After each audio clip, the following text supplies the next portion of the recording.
Então, para a gente começar esse painel sobre ecossistema brasileiro, vou convidar Mariana Pinkowski, que é a vice-presidente do Porto Digital Europa, que hoje chegou oficialmente, já tem a sua casa própria aqui em Portugal, junto com o César Europa, representado pela Carla Godoy, que é a COO do César e do César Europa, Cesare.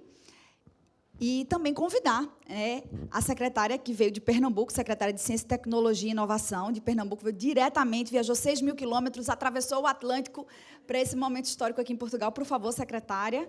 Queria uma salva de palmas aqui para as nossas convidadas. Por favor. Então, vamos falar sobre ecossistema de tecnologia e inovação. Quando a gente vai ler a definição do que é um ecossistema de tecnologia e inovação, a definição é um ambiente que promove, incentiva a tecnologia e novos negócios. E quando a gente, por estar aqui nesse evento, no Brasil Tech Days, num dia especial como hoje, que é a abertura, a entrega, a oficialização do ambiente do Porto Digital Europa, que é também o mesmo prédio do César Europa, a gente não pode deixar de falar justamente desse parque tecnológico, que é o maior parque tecnológico urbano e aberto da América Latina. Mari ontem atualizou mais de 400 empresas, aproximadamente 20.000 profissionais trabalhando nele. Então, é, de fato, um ambiente representativo do que a gente diz que é um ecossistema, ou seja, esse ambiente de inovação, tecnologia, que é calcado em 3 pilares, que era isso que eu queria começar. Então, Mari, conversando contigo sobre que 3 pilares são esses fundamentais para a criação de um ecossistema de inovação. Isso. Bom, Vanessa, para a gente falar um pouquinho do Porto Digital, como algumas pessoas ainda não conhecem, é bom a gente falar um pouquinho da história, de como que a gente começou. O Porto Digital hoje tem 23 anos, desde a sua fundação, a gente fundou lá nos anos 2000, e o mote para a fundação do Porto Digital foi para a gente não exportar tanto talento que era formado na Universidade Federal de Pernambuco. Então, a gente tem um centro formador de excelência, de capital humano na área de tecnologia, e, naquela época, a gente não tinha mercado de trabalho para a gente segurar esses talentos dentro do nosso Estado. E foi daí que surgiu o Porto Digital. E a gente costuma dizer que a gente nunca trabalha só. Então, quando você fala assim, qual a importância de você estar galgado com outros pilares, e é interessante, a composição dessa mesa, ela comprova isso, é que o Porto Digital ele nunca andou sozinho. Então, a gente sempre teve o apoio governamental, então, por isso que a gente tem aqui a presença da secretária, que ela vai falar um pouco do papel do Estado enquanto fomento a essa política pública. A gente também não estaria vivo se a gente não tivesse um grande instituto de ciência e tecnologia, que, no caso, está sendo representado aqui pelo César, que o César ainda é mais antigo. Aliás, se não fosse o César, talvez até nem existisse Porto Digital, né? Exatamente. Então, o César ainda é mais antigo do que o próprio Porto Digital, e a gente funciona como um grande articulador desse ecossistema. Então, a gente consegue reunir o poder público, os institutos de ciência e tecnologia, a academia, a iniciativa privada e a sociedade civil. Então, quando você vai ver o que é o Porto Digital e por que ele se tornou essa referência, e que a gente fala, o Pernambucano, tudo falando superlativo, é o maior parque urbano aberto, e, de fato, nós somos, porque, diferentemente de outros parques tecnológicos, que geralmente são verticais, que são prédios, o Porto Digital ele não veio com um propósito apenas de fomentar o cluster de tecnologia. A gente tinha um projeto de cidade. Então, a gente está localizado numa ilha, no centro do Recife, e essa ilha, na época que a gente começou a assumir, ela estava completamente abandonada. É um sítio histórico, onde os prédios, 70% do nosso território ele é tombado pelo patrimônio histórico-cultural. Então, são prédios antigos e que precisa de um volume de recurso expressivo para você fazer o retrofit desses imóveis. Então, uma das entregas, e que eu digo assim, Cláudio e Marinho sempre fala, que o eixo mais charmoso do Porto Digital é toda essa revitalização do nosso centro urbano. Então, a gente, ao invés de ficar só num prédio vertical, a gente cuida de um bairro inteiro. E a gente, aos poucos, obviamente, que isso é um projeto de longo prazo. A gente passou 23 anos para chegar onde a gente chegou hoje, como você bem falou. a gente já está com mais de 400 empresas, aproximadamente 20 mil pessoas trabalhando, mas lá na largada a gente começou apenas com 2 empresas. Então, se não é a união dessas forças do governo, da academia, dos institutos de ciência e tecnologia, das empresas, da própria sociedade civil, a gente não teria chegado onde a gente chegou hoje. Ou seja, se no caso do Porto Digital o embrião, de certa forma, foi do SESA, a gente está falando de o quê? De um centro de inovação. Carla, qual é o papel de um centro de inovação para a criação deste ecossistema, para a criação deste ambiente de inovação e de tecnologia, sendo um pouco mais redundante? Como Mariana, primeiro, boa tarde a todo mundo.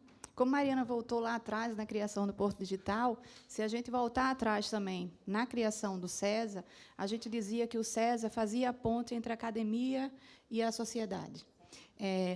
Tinha esse objetivo, né, de trazer o conhecimento da academia e fazer aquela aplicação do conhecimento nas coisas práticas e que a gente chama até hoje, na resolução de problemas complexos. Então, o SESA foi criado com esse objetivo. Hoje, eu costumo dizer que ele é muito mais um hub, um local onde a gente tem, de fato, 3 objetivos principais, e o SESA, inclusive, ele atua nessas 3 frentes, que é o que é importante para fomentar um ecossistema. A gente tem o trabalho de formação de profissionais, de tecnologia, agora formal, mas o SESA sempre foi uma escola. Eu trabalho há 20 anos e eu sempre escutei as pessoas dizerem, né, eu entro aqui para aprender. Então, um ICT é um espaço de aprendizagem eterno. E até que a gente, de fato, resolveu fazer essa formação bem formal, né? A gente está agora com faculdade, com graduação, mestrado, doutorado. Mas, lá atrás, mesmo não tendo essa formalidade, os profissionais entravam ali para aprender. Então, primeira coisa importante, tem que formar pessoas e a gente tem que ser um lugar de aprendizagem. Segundo, o tal do empreendedorismo, né?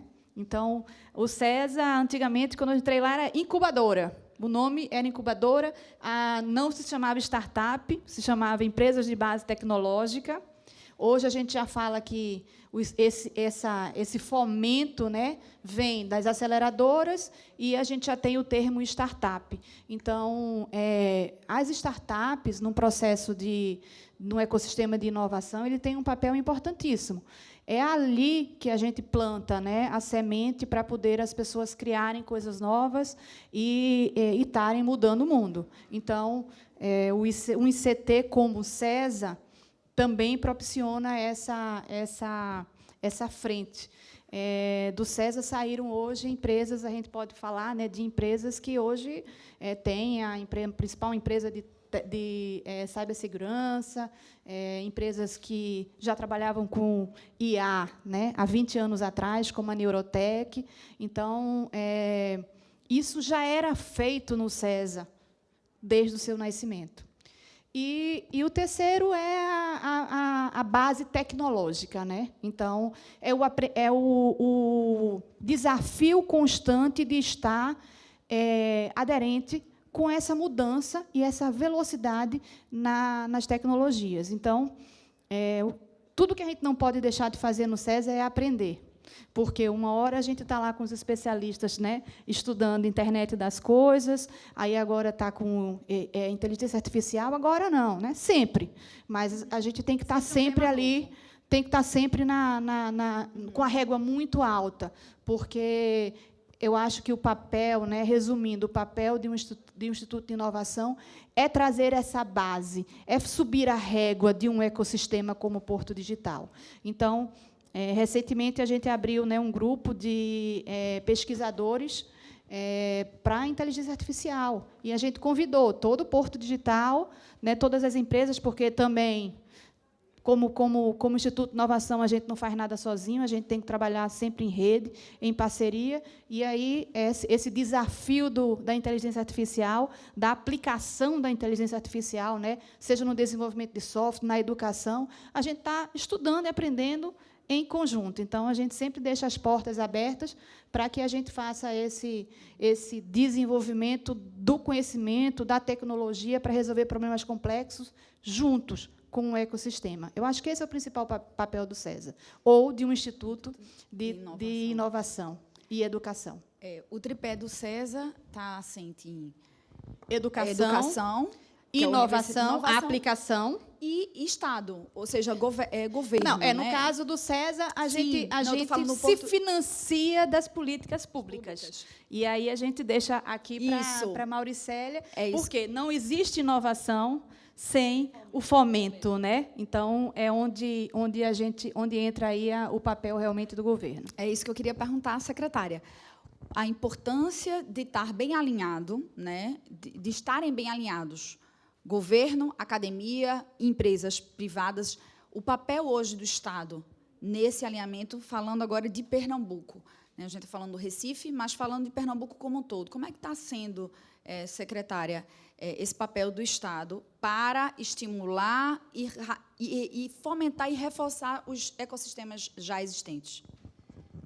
Bom, boa tarde a todos. Em nome da nossa governadora Raquel Lira, né, eu saúdo todo mundo. Pernambuco, que é um estado governado por uma mulher, que tem a vice-governadora mulher, que metade do seu secretariado, que são 27, 13 são mulheres, então essa mesa é bem icônica e representa muito o que Pernambuco é hoje, um estado extremamente feminino, com um olhar feminino.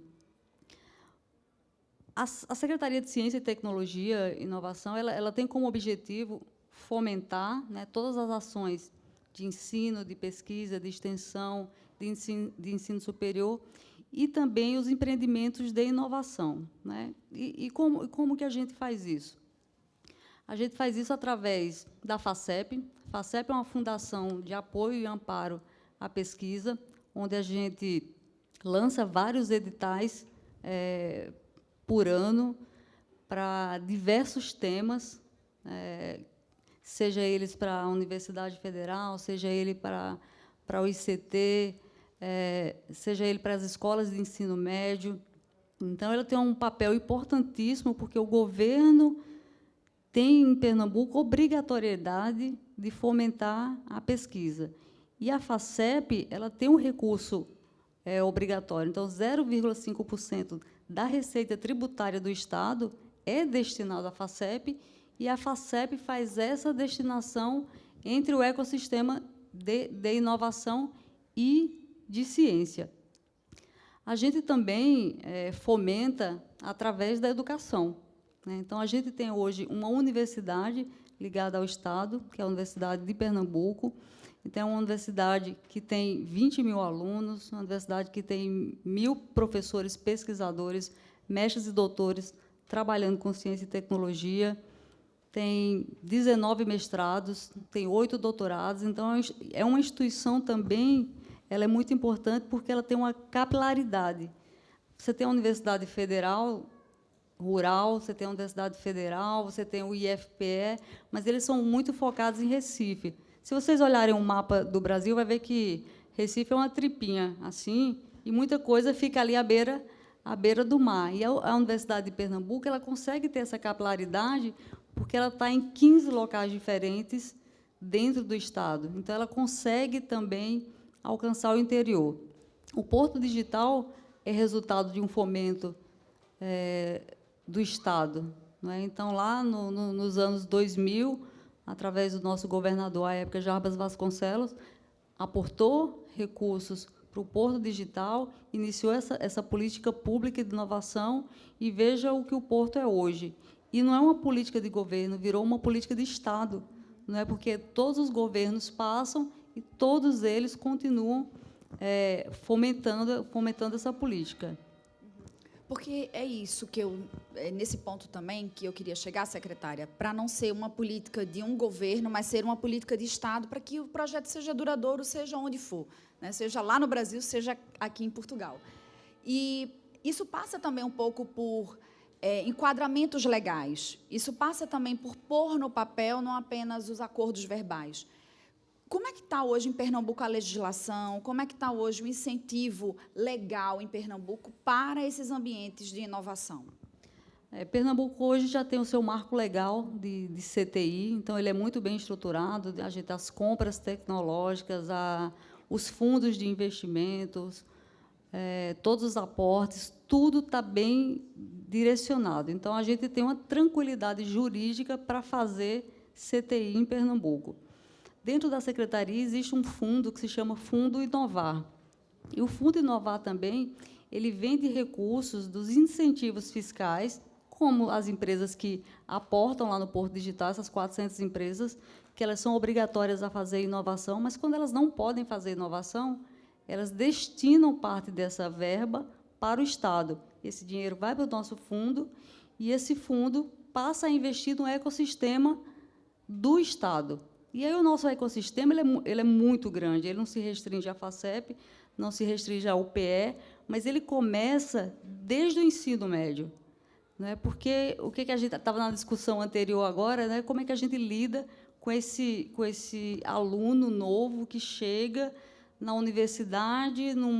Eu tenho 2 filhas de 15 anos que passam 3 segundos no TikTok. Então, como é que essa criança vai para a escola? Então, a gente criou uma política, hoje, que é uma política de Estado, não é uma política de governo, que se chama Espaço 4.0. Então, são laboratórios maker, ou Fab Labs, que você coloca dentro da escola do ensino médio, e aí você coloca lá kit Arduino, impressora 3D, cortadora laser, kit Lego. Fomenta isso com bolsas dos professores, através da FACEP, fomenta isso, bolsas para os alunos. As escolas de Pernambuco, em sua maioria do ensino médio, são de tempo integral, então o aluno passa a tarde, ele vai para o laboratório, então a gente já começa a criar a cultura da criatividade e da inovação no ensino médio, para, quando ele chegar na UPE, ou quando ele chegar lá no CESA, ele não ser tão impactado ou ser assustado, né, com a metodologia tão antiga que a gente tem. A gente também tem outros ambientes de promoção. A gente tem o Espaço Ciência, e eu quero conhecer a Fábrica da Ciência aqui, porque o Espaço Ciência é um espaço de promoção da ciência também, que já tem 30 anos em Pernambuco. E também é uma política de Estado, é uma política segura, não é uma política de governo. E lá a gente consegue fazer experimentos de química, de física, de geografia, de astronomia. Nós levamos todas as escolas, sejam elas escolas públicas e escolas privadas, as crianças vão lá, têm o primeiro contato com a ciência, né, conseguem andar, circular, entender como é que tudo funciona, por que um experimento de física, a estática, eu coloco a mão e meu cabelo arrepia. Então, a gente tem esse tipo de experimento lá. Você tem um telescópio que a criança olha e vê os astros e entende por que a Terra não é plana, né? Que essa é uma discussão bem brasileira, é piada interna nossa aqui. Por que a Terra não é plana, a gente já ensina ele desde cedo. Assim, eu falaria mais meia hora sobre isso, mas a gente vai discutindo, e a gente tem outros ambientes de inovação que Mariana pode falar, por exemplo, do Armazém da Criatividade, que é um ambiente extremamente incrível de inovação que a gente já está levando para o interior de Pernambuco. Já que está no mote da educação, vou passar a pergunta para a Carla, porque, como a Carla também já adiantou, o próprio CESA, o DNA, ou ADN, como se diz em Portugal, do CESA, a educação como base dessa inovação. E aí eu queria ampliar, não só para o CESA, essa discussão para o ecossistema brasileiro, pernambucano e brasileiro. Qual seria o raio-x hoje nesse contexto, educação e inovação, Carla? Até antes de entrar na tua pergunta, eu me lembrei agora de um projeto que fala bem esse papel, né, de iniciativa privada, um papel de uma ICT, um Instituto de Educação, e o Estado, que é o projeto NAVE que nós temos, onde já roda mais de 10 anos, e onde tem na escola pública, né, ensino médio, o CESA entra com um contraturno, levando tecnologia através de uma metodologia de games, e a gente consegue fazer com que os alunos já saiam com os skills. Acho que a gente estava até a discussão aqui hoje era os skills digitais necessários para poder atrair esses meninos para o mercado de tecnologia, já que é um mercado tão carente, né? Então, esse é um exemplo aí, digamos assim, de um projeto vencedor, onde a gente tem governo liberando a escola, uma iniciativa privada que vem para investir no projeto, e a ICT que entra ali com a sua habilidade, digamos assim, de formar pessoas. Agora, voltando de novo, diz aí. Queria que você desse uma ideia, um raio-x para quem está aqui e não conhece o ecossistema brasileiro. Sim. Como é que está nesse aspecto da inovação e educação no Brasil? Veja, eu acho que não é nem só no Brasil, né? A gente está falando o que a gente tem no Brasil não é diferente do mundo, né? Um instituto de inovação como o CESA, a gente está falando de ser vanguarda, né? E essa ser vanguarda traz esse desafio de você ter as pessoas mais preparadas, mais qualificadas. Então, aí é que entra o problema não só do Brasil. A gente tem um déficit muito grande de profissionais. E eu costumo dizer que o processo é muito longo, né? Então, tem muita iniciativa, inclusive, fomentando a entrada de estudantes em tecnologia. Porém, para a gente transformar essas pessoas num especialista, leva tempo. E aí, para inovação, eu não preciso só da pessoa que começou agora, que já é um tecnólogo ou que saiu da universidade. A gente precisa de mais. Por isso que a gente tem mestrado, doutorado. Eu preciso da pesquisa. Eu preciso trazer a pesquisa do doutorado, por exemplo, no caso da Cesar School, para alimentar o conhecimento que é necessário para entregar a inovação para as empresas. E aí a gente tem um déficit maior ainda, né? Então, quando a gente procura, por exemplo, um profissional jovem, júnior, para contratar no CESA, é mais fácil. Aí você, pleno, vai ficando mais difícil. Aí você quer o sênior, mais difícil. Aí você procura um especialista em cibersegurança. Não tem. Você procura um especialista em IA. Tem um grupo pequeno. O que é que você tem que fazer? Formar. Por isso que o papel da formação no Instituto de Inovação é muito relevante. A gente tem que trabalhar, e não só na base. Porque tem muita gente trabalhando na base, formando a base. A gente forma a base também, a graduação está lá, está saindo, os alunos estão saindo ali. Mas tem um passo importante para poder fazer inovação. São os especialistas que fazem a diferença. O CESA agora está concorrendo para dentro de um edital não, é para ser o centro, é um edital da Embrapi, né? Para ser um centro de referência em cibersegurança. Então, a gente está aplicando, passamos na primeira fase, não é, Eduardo? Tem um grupo de muita gente envolvida ali para que a gente seja, se Deus quiser, vencedor. Veja, ser um centro de referência, um centro de competência em cibersegurança do Brasil, requer que a gente tenha profissionais ali que entendam, que estejam preparados, que façam com que o CESA, de fato, se torne um diferencial, que as pessoas vão lá para aprender. Uhum. Então, o desafio da gente é muito grande, mas não é só Brasil. Se você olhar digamos assim, os especialistas, as pessoas sêniores que chegam, computação quântica, IA, internet das coisas, dados, tudo isso hoje é um mercado realmente muito, muito restrito. Mas inovação pressupõe a gente ter essas pessoas ali já muito bem preparadas. Tá?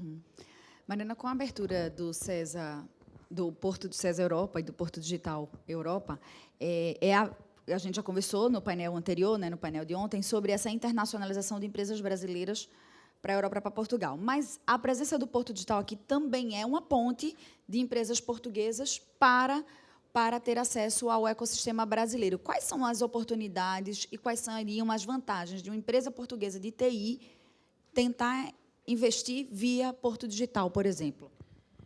Pois é.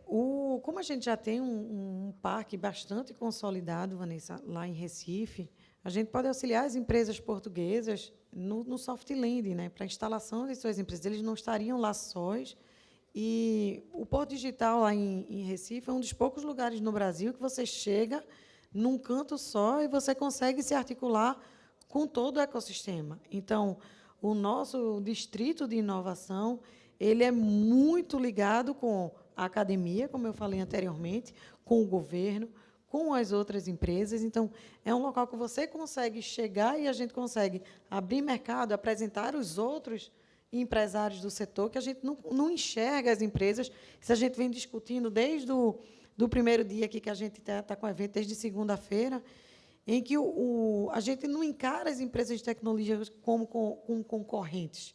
Não é dessa forma. Existe uma cooperação entre elas. Então, quando a gente fala que a gente está abrindo também as portas para as empresas portuguesas se internacionalizarem e irem para o Brasil, é porque o mercado interno brasileiro ele é muito grande.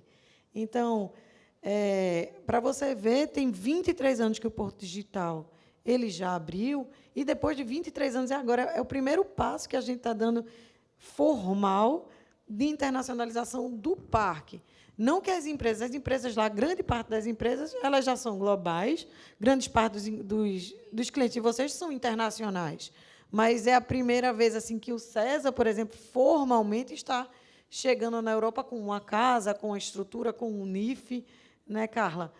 Mas e vocês perguntam por quê? Por que não fizeram isso antes? Porque o mercado brasileiro por si só já consegue ocupar todos os nossos funcionários.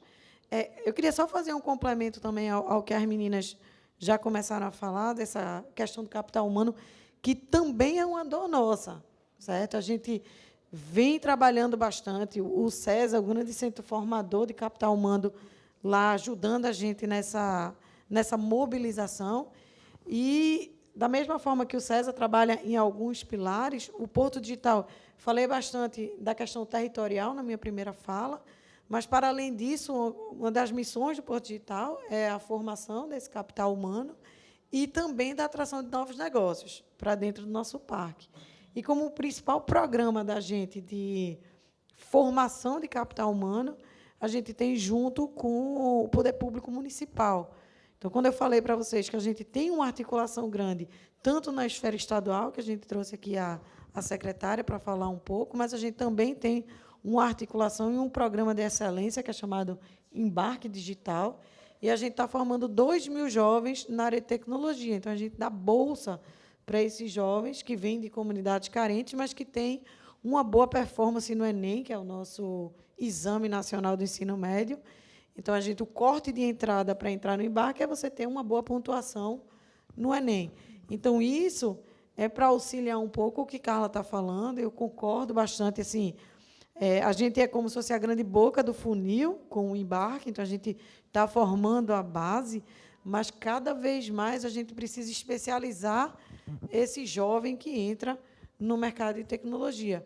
Porque o que antes os problemas eram mais simples, cada vez mais os problemas estão mais complexos. Então, o que antes era muito fácil você ter uma startup e você conseguir empinar essa startup, cada vez mais está ficando difícil. Até porque a concorrência também. E os problemas estão mundial, ficando global, e os problemas estão ficando mais complexos, porque os simples já foram resolvidos. Então, é impressionante. Você cada vez mais precisa de uma mão de obra, de um capital humano mais qualificado, para poder atender essa necessidade, que não é uma necessidade restrita do Porto Digital, mas isso é uma necessidade mundial. Olha, vamos abrir aqui para perguntas. Se alguém tiver perguntas, curiosidades que queira, enfim, tirar. Já tem? Ótimo. Vem assim. Aqui, microfone. 1 minuto. Para que todo mundo possa ouvir. Boa tarde. Meu nome é Júlio. Eu sou formado em biomedicina em Alagoas e vivi um tempo em Recife. E o que eu vou falar é a impressão que eu tive como alagoano, que economicamente, socialmente, Alagoas está um pouquinho atrás de Pernambuco e essas questões que... Então, em Pernambuco, eu conheci uma amiga minha, professora, ela é professora do Estado. E aí, é uma coisa que, para mim, foi chocante quando soube, porque eu entendo a importância da educação e do conhecimento ser passado e tal. E, quando ela me falou, eu entrei em choque, e queria dividir esse choque com vocês, como crítica, mas também falar um pouco de mim depois. Tem uma lei ou alguma coisa interna do Estado de Pernambuco lá, onde os professores têm um limite de nota vermelha que eles dão para os alunos. Então, não foi de um professor que eu ouvi isso, foi de mais de um professor. De 50 alunos, 15 podem tirar nota vermelha. O restante não pode mais ser nota vermelha porque vai ficar sujo o dado, que vai para a inteligência artificial. E o dado sendo corrompido, para quem sabe um pouco de inteligência artificial, sabe que isso suja toda a análise. O dado fica feio, então, só 15%. Era essa a informação que eu queria passar. E, assim, a pergunta, como isso impacta na hora do funil, sendo que as crianças que estão saindo da escola com 13 ou 14 anos não sabem a álgebra básica, botam uma regra de 3 com 2 variáveis lá, x e y, ele se perde, porque ele, na escola, por algum motivo político, ou que eu não entendo, e aí, como fica o funil? Se a escola, eu sei que a maioria das pessoas são boas e tem intenção boa, só que tem alguma coisa muito errada acontecendo e que está impactando lá nessa hora. Eu vim de uma educação fraca e acabei percebendo que tinha que me desenvolver. Estou nesse processo. Estou migrando para a TI, me ofereço como estagiário. Eu sou biomédico, tenho formação em gestão pequena e tenho muita fome de aprender, vontade, e venho estudando há quase 2 anos agora. Python, SQL e tudo que está em volta disso. A dúvida era como resolver essa questão, porque quando fala de base, não é base na faculdade, é a criança que está aprendendo a matemática. Sim. Porque como resolver isso? Eu deixo a pergunta para todo mundo. Obrigado. O nosso painel anterior, inclusive, foi muito focado em educação, mostramos algumas experiências, né? Eu vou deixar, então, a secretária, já que a primeira questão lá dele é realmente sobre educação, e ele trouxe dados de Pernambuco, para que a senhora possa esclarecer aí alguma questão. Obrigada, Júlio, pela pergunta. Eu desconheço essa informação de que alunos não possam ser reprovados ou que exista um percentual de alunos que precisam ser aprovados, né? Dentro do nosso governo, essa orientação não existe, né? Inclusive, agora... Bom, oficialmente ela não existe. E hoje o governo de Pernambuco está com, não sei traduzir em euros, mas com 5,2 bilhões de reais para investimento em educação, né, focado nas nossas escolas integrais, focado na melhoria da infraestrutura. O problema do aluno chegar na universidade com deficiência, e eu fui reitora há 20 anos de 6 instituições diferentes, é da base do ensino educacional do Brasil, né? E isso é histórico e é do modelo que a gente vinha falando no painel anterior, daquele modelo que fazia quando Portugal descobriu o Brasil, né? O professor dava aula, e o aluno sentava e prestava atenção. A gente precisa romper com isso, né? A gente, enquanto secretaria, já faz, como eu já falei anteriormente, já faz alguns modelos de aprendizagem ativa, né, com alunos, com laboratórios 4.0, mas esse é um processo longo e demorado para a gente chegar nisso que o pessoal está precisando, nessa mão de obra totalmente qualificada, que venha já sabendo matemática, que venha sabendo álgebra. Eu já peguei aluno de engenharia do primeiro período que não sabia fazer operação mais com menos, quanto é que dava, né? Então, é estrutural e precisa de uma política de Estado federal para que a gente mude essa realidade no Brasil. Posso fazer? Júlio, né? Só fazendo um complemento, a gente recebe esses alunos, né? Não sei se você sabe a natureza do Porto Digital. O Porto Digital é uma empresa privada sem fins lucrativos. A gente fez agora esse programa. E, nesse programa da gente, só para você ter uma noção, a gente só aceita egressos de escola pública. E aí eu estou dando um depoimento de quem consome alunos que saem da escola pública. A gente tem um ponto de inflexão na educação pública de Pernambuco, isso desde o governo... Começou isso com o governo de Eduardo Campos, quando ele investiu maciçamente nas escolas de tempo integral. Sim, mas aí o que aconteceu? Ele veio e multiplicou a quantidade de escolas. Eu não sei, a secretária deve falar melhor do que eu nisso, mas eu acho que... Qual é o percentual de escolas de tempo integral no ensino médio que a gente está no Estado? É quase todas. Quase todas. Quase todas. Deve beirar 90%. 90% de escola integral. Então, isso é porque, assim, talvez isso venha de uma percepção, porque, de fato, o ensino público do Brasil, isso é um problema federal, realmente é um problema histórico, mas você vê que a gente conseguiu já fazer, estamos num ponto de inflexão aí, quando a gente fez um pequeno investimento, tirando o jovem de meio período para o período de tempo integral. E aí eu não tenho gerência nenhuma, o Porto não tem gerência nenhuma sobre os alunos de ensino médio, obviamente, mas agora eu estou falando enquanto consumidora de alunos egressos de escola pública. E, para você ter uma noção, meu primeiro lugar, ele é aluno da Universidade Federal de Pernambuco de Medicina. Então, para você ver como as notas do embarque digital elas são altas e os cursos são concorridos, o ponto de corte é mais do que 5,5 no Enem. Então, eu estou com os alunos, assim, a nota média dá 600 e pouco, dá quase 700 pontos no Enem. Então, vindo do histórico da educação pública brasileira, você ter alunos, não são poucos. Na primeira entrada são 350 alunos e na segunda são mais 250. Eu coloco 600 alunos por ano para dentro. Então, e a gente financia, junto com a Prefeitura Municipal do Recife, a gente financia 100% da bolsa desse alunado. Então, você vê que é um volume considerável. E, veja, do Recife, que ainda tem que ter, como é uma política pública municipal, eu tenho esse recorte geográfico. Então, é um volume expressivo de alunos que têm boa performance oriundos de escola pública.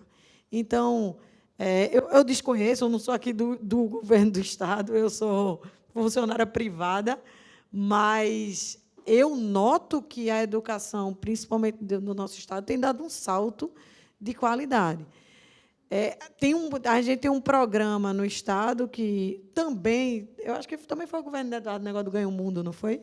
Que isso ajudou bastante também na segunda língua. Então, a gente já tem um volume de jovens que têm uma segunda língua, seja o inglês ou o espanhol, fluente, por terem passado pelo menos 6 meses fora do Brasil, uma experiência de intercâmbio. Isso também faz diferença. Então, eu tenho alunos do embarque que são ex-alunos do Ganha o Mundo e que aí você vê que é outro aluno. Então, essa minha fala, eu venho para concordar com algumas coisas que você fala e só relembrar que basta um pouquinho só de fomento na educação que você realmente muda a vida. O que a gente fala é que a gente tem um programa hoje que a gente não muda a vida de 2.000 jovens. A gente está mudando a vida de 2.000 famílias. Para você ter uma noção, a primeira turma eu formo agora, em dezembro desse ano, e eu estava levantando os dados, quase 70% desses jovens dessa primeira turma é o primeiro que tem acesso ao ensino superior. Então, é um programa, de fato, de mudança de um ambiente, de mudança de vida de famílias, e que, aos poucos, tudo que a gente vai falar de educação, infelizmente, é como Carla fala, e eu assino embaixo. Quando a gente fala de educação, não é um programa de 6 meses que muda a vida de uma pessoa, não é uma graduação, não é essa graduação que a gente está financiando de um curso tecnológico de 2 anos e meio. Pois é. Quando você vai falar de educação, você tem que falar de 10, de 15 anos para você mudar uma sociedade. Então, a gente tem algumas políticas afirmativas e provocadas pelo nosso ecossistema de inovação, que a gente está, sim, transformando a vida dessa molecada. E a gente fala com muito orgulho, assim, quando a gente chama esse pessoal, para você ter uma noção, a nossa aula magna, que geralmente, em qualquer universidade de classe média ou de ricos, você chama os alunos, na nossa a gente convida os pais desses alunos. A gente tem que fazer uma sensibilização em casa para que os pais não tirem o menino da instituição para ele ir trabalhar, para auxiliar na renda de casa. Então, as coisas estão mudando. E, graças a Deus, a gente tem, sim, o apoio de institutos sérios como o CESA, que dá todo o suporte a gente tem o apoio do governo estadual, a gente tem o apoio do governo municipal, independente da sigla, seja de esquerda, de direita, governo que ainda deve estar pensando que lado que é, para a gente não importa.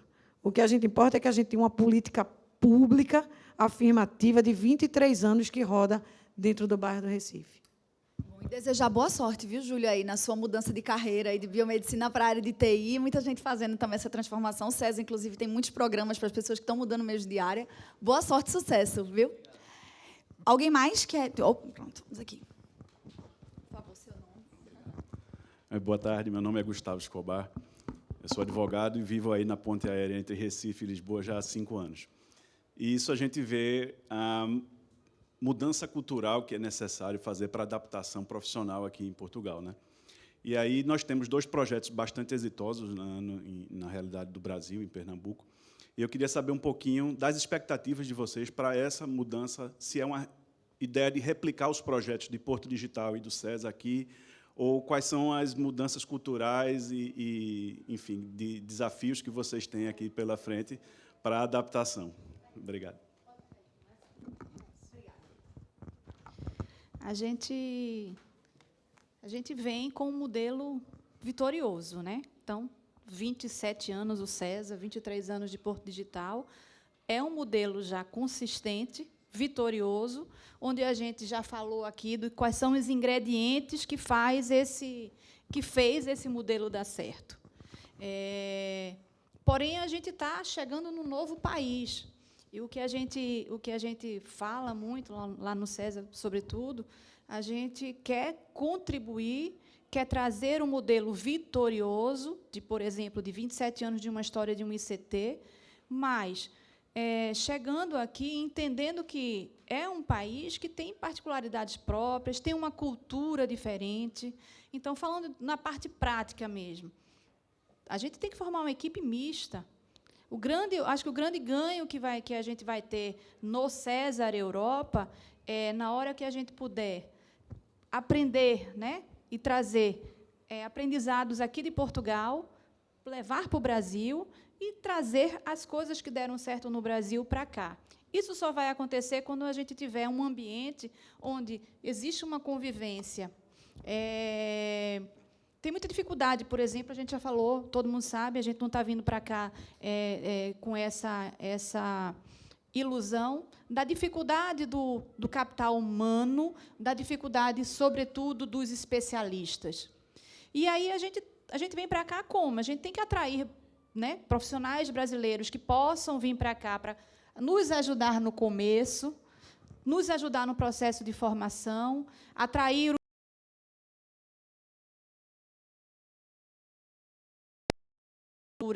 Eu acho que essa mistura, pelo menos da parte do que eu estou falando aqui do Cesare, como a gente está chamando do César Europa, essa mistura cultural, ela tem tudo para acontecer e ser um sucesso. Não adianta vir para cá achando que tudo que deu certo lá vai dar certo aqui. Isso pode ser um erro. E a gente tem que aprender. Então, a gente está vindo com muita humildade de aprender e conhecer e se integrar, né? O que a gente mais faz aqui é conhecer pessoas, conhecer institutos, universidades. O SESA não vai fazer educação aqui sozinho. A gente tem que fazer educação aqui, ajudar, contribuir com parceiros locais. Universidade de Aveiro, Universidade de Porto. Esse é o modelo, que é um modelo, inclusive, que a gente usa no Brasil também. Não fazemos nada sozinho, a gente trabalha em rede. Inovação pressupõe um trabalho em rede. Então,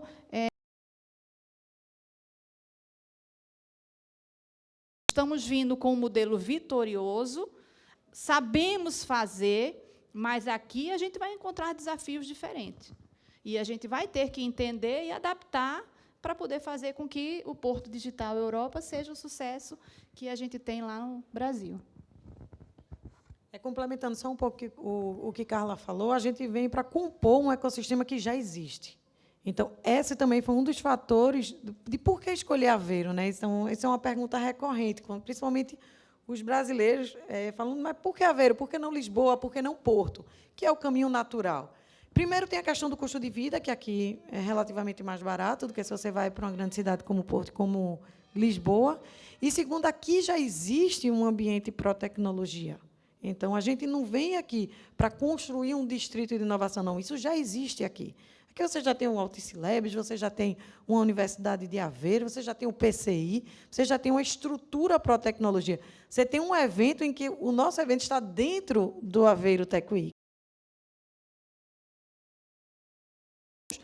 com a população de Aveiro. Então, a gente foi muito bem recebido pelo Ribal Esteves, que é o presidente da Câmara de Aveiro, e a gente vem muito nesse intuito. O nosso country manager é João, acho que ele está ali sentado. Ele é um aveirense. Então, o responsável pelo Porto Digital Europa é um português oriundo aqui de Aveiro. Então, para onde a gente vai e tudo que a gente faz dentro do Porto Digital, existe um respeito à cultura.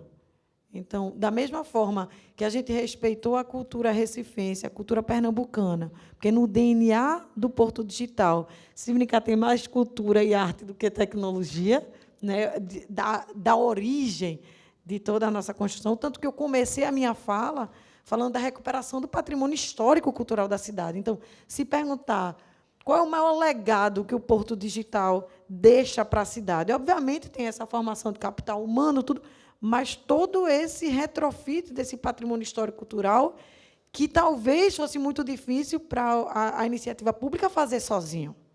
Entendeu? Então, a gente vem sempre para somar esforços e agregar aquilo que já existe, uma vocação que já existe na cidade. Alguém mais? Tem mais algum? Quer? Pronto. Boa tarde, pessoal. Meu nome é Gustavo. Eu moro aqui faz 5 anos já. Eu sou de Recife e estou terminando o meu curso de gestão na FEP. E eu gostei de uma fala de vocês, que vocês falaram que o Porto Digital foi feito em Recife para poder meio que conter o êxodo de talento recifense para o resto do Brasil. Mas vocês devem estar por dentro, mas aqui em Portugal eles enfrentam esse mesmo problema. Grande parte dos jovens se formam e, por conta de salário, de questões tributárias, vão para a Espanha ou para a França. Sim. Quais aspectos culturais da César e que planos que vocês fizeram lá vocês acham que podem contribuir para isso aqui também? A gente falou de talento, você diz, né? A gente falou disso ontem, inclusive, no painel que a gente estava aqui, não era sobre ecossistema de inovação, mas a gente estava lembrando exatamente a formação do César, 27 anos atrás, onde, né, uma turma toda do SIM se formou e foi todo, digamos assim, recrutado pelas empresas de São Paulo, e aquele incômodo de pessoas feito Silvio Meira, um dos fundadores, que dizia assim, temos uma universidade aqui de elite, de ponta, né, uma universidade reconhecida, onde formava realmente os melhores profissionais, e aqui, pública, Universidade Federal de Pernambuco, e aquelas pessoas não contribuíam para, né, o PIB de Pernambuco. Hoje, a gente sabe o quanto o ecossistema de tecnologia contribui, né, 27 anos atrás, não era nada a área de serviços. E a gente mudou essa realidade, mas o objetivo não era esse. Em primeira mão, o objetivo não era simplesmente movimentar a economia pernambucana. O objetivo era, sim, segurar os profissionais. E o que é que os profissionais precisavam? Os estudantes, na época, precisavam ter um lugar para trabalhar onde tivessem problemas relevantes. E as empresas de São Paulo tinham, e conseguiam chegar lá e atrair todo mundo. O César foi criado nessa ilusão de dizer, né, vamos lá, vamos atrair grandes empresas e vamos trazer problemas para cá que façam com que esses jovens trabalhem aqui e se desenvolvam aqui, não precisem ir para o sudeste do país, que é onde tem a concentração do PIB, para poder se desenvolver como profissional. Hoje, a gente já vê o movimento de retorno. Né? A gente tem Eduardo, passou, nosso CEO, voltou para Pernambuco, para o César. Eu morei fora também no Rio, voltei para uma startup chamada Radix, já estava no Sudeste e queria voltar para Pernambuco. Então, problemas complexos, né, trazer essa junção, digamos assim, de grandes empresas que nos propicia crescimento profissional, era o objetivo do SESA lá atrás. Hoje não é mais, porque hoje a gente já trabalha na formação. Já não tem profissional em Recife, já não tem profissional no Sudeste, e a gente já entra, por isso que a gente entra agora na parte mais formal da educação, para colocar mais profissionais no mercado. Aqui, a gente quer fazer a mesma coisa, né? Quem sabe a gente consegue, com o Porto Digital, trazer grandes empresas, atrair grandes empresas, e que a gente possa, sim, oferecer problemas complexos para mudar essa realidade dos profissionais terem que ir para a Alemanha, terem que ir para Londres, e não trabalharem aqui. Isso é fácil de fazer, isso é rápido de fazer. A gente sabe que não, né, Mari? A história do Porto Digital tem 20 anos, gente. Mas lá atrás a semente foi plantada do mesmo jeito. Não foi fácil atrair empresas como Motorola, Samsung. A gente chegou a ter o centro de testes na Motorola, funcionou no Porto Digital durante muito tempo. A gente tinha o quê? Era uma parceria com a Universidade Federal, o SESA, tinha mais de 200 profissionais num prédio, centro de testes da Motorola, mundial. Estava lá no Porto Digital. Para que as pessoas queriam sair, então, de lá? Não precisava. Ali já tinha o problema interessante que ia fazer com que ele se desenvolvesse. Nós estamos, como Mariana falou, né, compondo. A gente vem para cá para compor. E nosso desejo é que a gente possa ter essa mesma trajetória que a gente passou ali no Brasil. Eu costumo dizer que a gente está começando aqui, né, Carla, até maior do que a gente começou lá em Recife. Em Recife, a gente começou 23 anos atrás com apenas 2 empresas. Hoje, a gente está com 415. Aqui, a gente já está com 4 empresas que já tem dentro e tem mais outra em processo de embarque. Então, a gente já está começando praticamente com 5.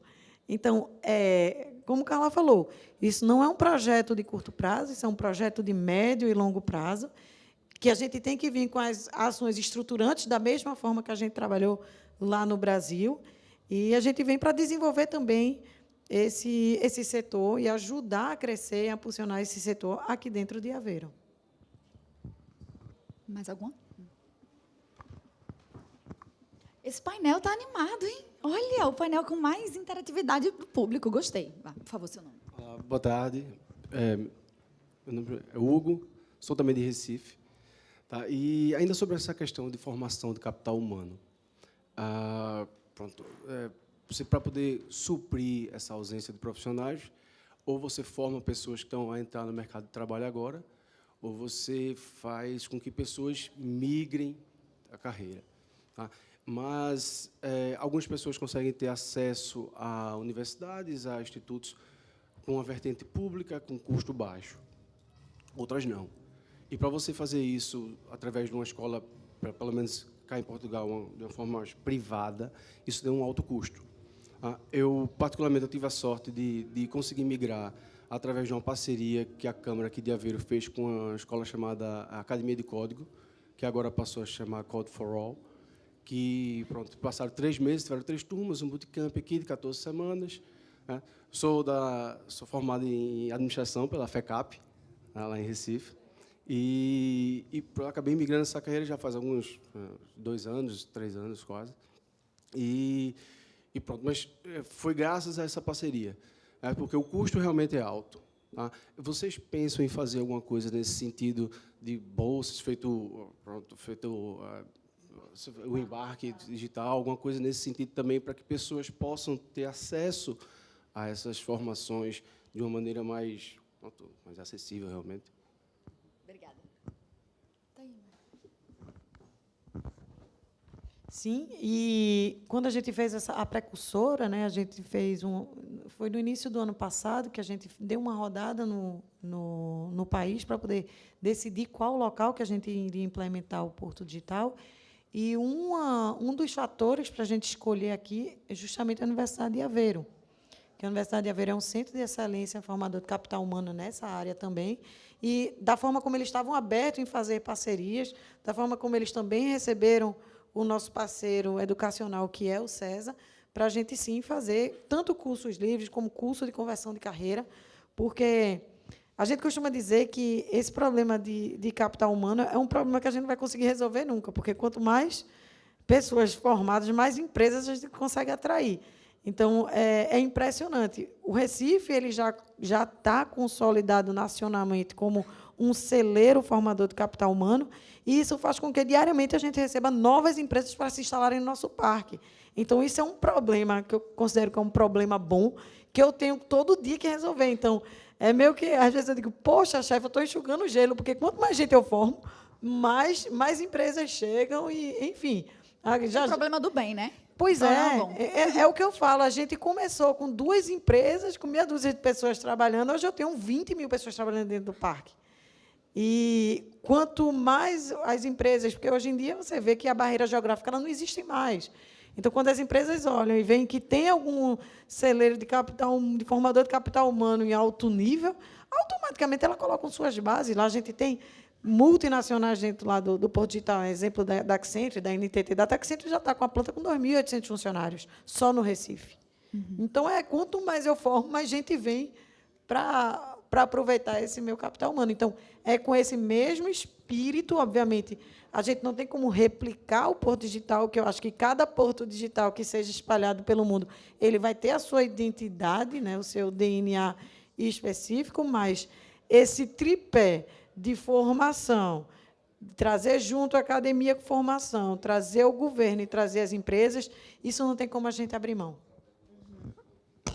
Só complementando, o CESA já faz muito isso. A gente traz a iniciativa privada, além de vários programas de governo, que a gente sabe, eu até falei aqui já do NAVE, é um programa do governo, mas a gente também traz muito a iniciativa privada, que demanda capital humano preparado. Então, a gente tem, por exemplo, um programa muito conhecido, que é o Residência. A gente forma muita gente para determinadas empresas. Tem um programa chamado FEST, hoje, que roda também no Porto Digital, totalmente gratuito, onde a gente tem... Aí entra a participação do fomento à inovação, à educação, através de Softex, onde a gente forma pessoas para o mercado de trabalho. Então, tem muita forma de fazer, seja com parceiros privados, seja através de linhas de financiamento para a educação, onde a gente tem oferecido, assim como o Embarque Digital, e o CESA faz esse processo também, onde a gente tem oferecido o processo de formação gratuito. Então, o programa de residência é tipo residência médica. Você vai atrás do profissional, você paga uma bolsa para ele, e financiado, digamos, pela iniciativa privada, e você entrega aquele profissional com as skills, o hard ou os soft skills necessários para aquele negócio. Então, tudo isso é oportunidade. É claro que a gente precisa ter um ecossistema funcionando e parte tudo da necessidade, né? As empresas precisam de gente preparada, então, de alguma forma, vão ter que financiar a formação de pessoas. E aí eu acho que tudo se retroalimenta. Carla, a senhora quer falar? Pode falar, secretária. Eu sei que a gente já deve estar finalizando, mas embora a gente tenha o Porto Digital super bem-sucedido, César muito bem-sucedido, a gente tem um desafio, enquanto governo, de levar tudo isso, a gente está trazendo aqui para ver o Portugal, mas de levar isso para o interior do Estado. De um Estado ainda que é muito pobre, de gente que ainda nunca teve acesso ao ensino superior, de conectividade, né? O que a gente percebeu que quanto mais a gente inova, quanto mais a gente faz transformação digital, mais excludente a gente também, mais pessoas vão ficando fora desse processo. A gente tem programas de inclusão digital, né? Tem programas de formação também de ensino superior dentro da secretaria, onde a gente dá bolsas, mas esse desafio a gente está pegando para a gente na secretaria de interiorizar ciência, tecnologia e inovação, que foi esquecido durante muito tempo. O bom de tudo isso é que a gente tem um exemplo de sucesso, né? E cabe a gente agora replicar, respeitando a cultura do interior, os modelos de sucesso que a gente já tem. Muito obrigada, secretária. Obrigada, Carla. Obrigada, Mariana. A gente sugere agora, para quem tem dúvidas, curiosidades, enfim, quer conversar um pouco mais sobre o assunto, fique aqui com a gente para o nosso Happy Hour. É um momento muito bom para fazer relacionamento, contato, trocar LinkedIn, conversar um bocadinho mais. Então, fiquem aqui com a gente para o nosso Happy Hour. Sejam muito bem-vindos. Obrigada. E você pode continuar aí na nossa trilha do Brasil Tech Days. Temos outros vídeos com outros insights, outros assuntos que tem tudo a ver com o ecossistema de inovação do Brasil, de Pernambuco e aqui de Portugal.